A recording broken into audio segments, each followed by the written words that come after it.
Je viendrai par deux points. Le premier point, c'est une question d'échelle. Je crois que la constitution des GHT interroge beaucoup sur la bonne échelle de réflexion. Et à ce niveau-là, on a présumé, et on va, je crois, très rapidement voir des effets d'économie, par exemple, parce qu'un certain nombre de fonctions vont gagner à ce qu'on appelle l'effet d'échelle. Par contre, on n'a pas encore vu, et je pense qu'on sous-estime beaucoup le coût de coordination, le coût de confiance, le coût de constitution de cette confiance, qui suppose tout un travail de connaissance réciproque, de conflits éventuellement non seulement assumés, mais franchis, dépassés par des solutions qu'on trouve ensemble. Et ça, c'est un temps qui est pris par les acteurs, qu'ils soient médicaux ou non médicaux, sur la marche opérationnelle des systèmes. Et je pense qu'un des enjeux principaux, ça va être de trouver le juste équilibre. Quelles sont les choses qu'il faut traiter à l'échelon du GHT? Parce qu'effectivement, il y a gain à le traiter à l'échelle du GHT.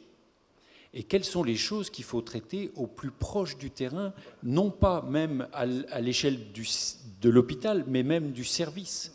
Et donner l'intelligence collective à l'ensemble des acteurs, qui soient professionnels de santé ou administratifs, de comprendre que l'élargissement de notre périmètre collectif au GHT nous conduit à nous poser de nouvelles questions. Quelle est la bonne échelle de résolution du problème? Je pense que c'est un point fondamental si on veut avoir des économies ou des gains d'efficience. Deuxième approche que j'aurais du problème, c'est l'enjeu effectivement de la ressource rare que représentent les médecins maintenant. Il ne faut pas compter en médecins. Il faut compter en temps médical attaché à la clinique. Parce que notre travail de médecin, par exemple, quand je suis là cet après-midi, je ne suis pas productif de soins.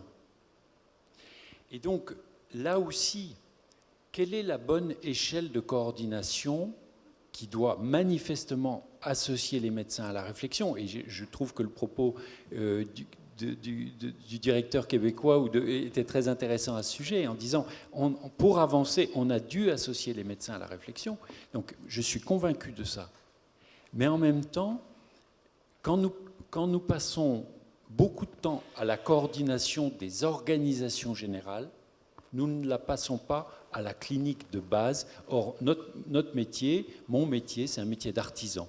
Ce qui est de répéter de nombreuses fois, avec de nombreux patients, un travail clinique. Alors, je pense qu'un des enjeux, au-delà de la constitution des équipes territoriales, parce que finalement, la mise en commun des insuffisances numériques ne donnera pas de nouveaux médecins. Et le propos de Mme Beau le confirme.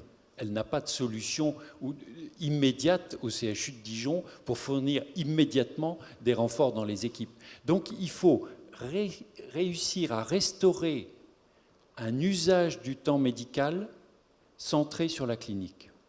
Et restaurer un usage du temps médical centré sur la clinique, ça veut dire, à mon sens, quelques pistes.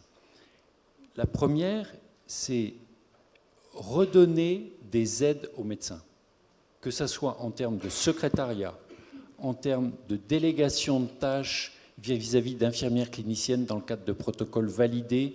Et il y a un certain nombre d'outils réglementaires qui existent à ce sujet, qu'on ne promeut pas, à mon sens, assez vite et assez fort.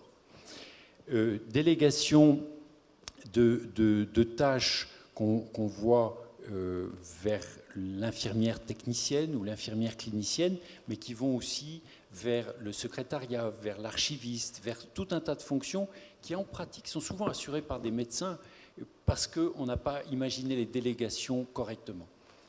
Deuxième point, Mme Beau y a fait allusion, tous les outils de la mobilité, qui me semblent fondamentaux pour que les gens ne passent pas d'un environnement à l'autre.